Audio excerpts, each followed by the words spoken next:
சேலத்தில் சொத்துக்காக சொந்த தந்தையை கிக் பாக்ஸிங் செய்து மகன் அடித்தே கொன்ற வீடியோ தமிழகம் முழுவதும் கொந்தளிப்பை ஏற்படுத்தியுள்ளது.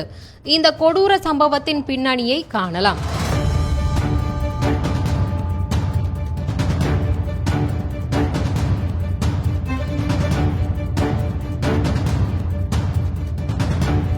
சேலம் மாவட்டம் தலைவாசல் அருகே சார்வாய் பகுதியில் வசித்து வந்தவர்தான் குழந்தை வேல். அவர் அதே பகுதியில் சேகோ ஆலை நிறுவனத்தை நடத்தி வருகிறார். அவரது மகன் சந்தோஷ் தனது தந்தையுடன் இணைந்து சேகோ ஆலையை நடத்தி வருவதாக கூறப்படுகிறது. இந்நிலையில் தந்தை குழந்தை வேலுவுக்கும் மகன் சந்தோஷுக்கும் இடையே கடந்த சில மாதங்களாக சொத்து தகராறு இருந்து வந்ததாக கூறப்படுகிறது.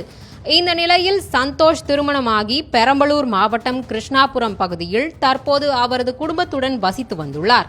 இந்த சூழலில் திடீரென குழந்தை வேலு கடந்த 21ஆம் தேதி உயிரிழந்துள்ளார். இவரது மரணத்தை அடுத்து உறவினர்கள் கொதிநிலையில் இருந்துள்ளனர்.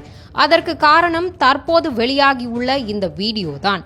கடந்த பிப்ரவரி 16ஆம் தேதி வீட்டின் வாசலில் அமர்ந்திருந்த குழந்தை வேலுவை அவரது மகன் சந்தோஷ் கிக் பாக்ஸிங் முறையில் கடுமையாக முகத்தில் தாக்கியுள்ளார்.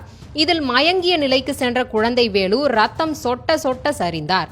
தந்தை முகம் முழுவதும் ரத்தத்தோடு இருந்த போதும் அடங்காத சந்தோஷ் மீண்டும் அவரை எகிரி அடித்துள்ளான். இந்த வீடியோ தற்போது வெளியாகி கடும் அதிர்ச்சியை ஏற்படுத்தியுள்ளது.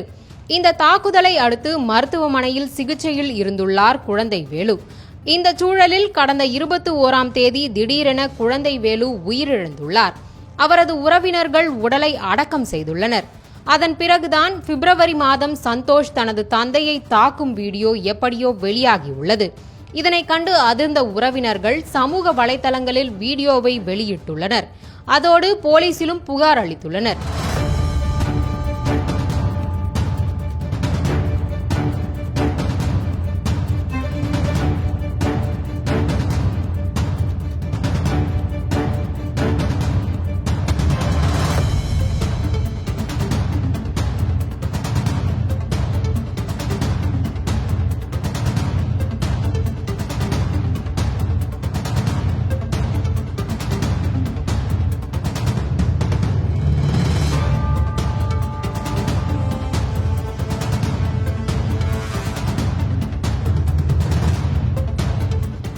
ஆனால் காவல்துறையினர் சந்தோஷ் மீது எந்த நடவடிக்கையும் எடுக்கவில்லை என்றும் ஒருதலைப்பட்சமாக காவல்துறையினர் நடந்து கொள்வதாகவும் புகார் எழுந்தது. இதுகுறித்து டிஜிபிக்கு புகார் தெரிவிக்கப்பட்டதை அடுத்து அவர் உடனடியாக நடவடிக்கை எடுக்க உத்தரவிட்டுள்ளார். இச்சம்பவம் தொடர்பாக தற்போது சந்தோஷ் மீது வழக்கு பதிவு செய்த போலீசார் வேப்பந்தட்டை நீதிமன்றத்தில் ஆஜர்படுத்தி பெரம்பலூர் கிளை சிறையில் அவரை அடைத்தனர். தந்தையை மகன் கொடூரமாக தாக்கும் வீடியோ வெளியாகி மக்கள் மத்தியில் கடும் கொந்தளிப்பை ஏற்படுத்தியுள்ளது.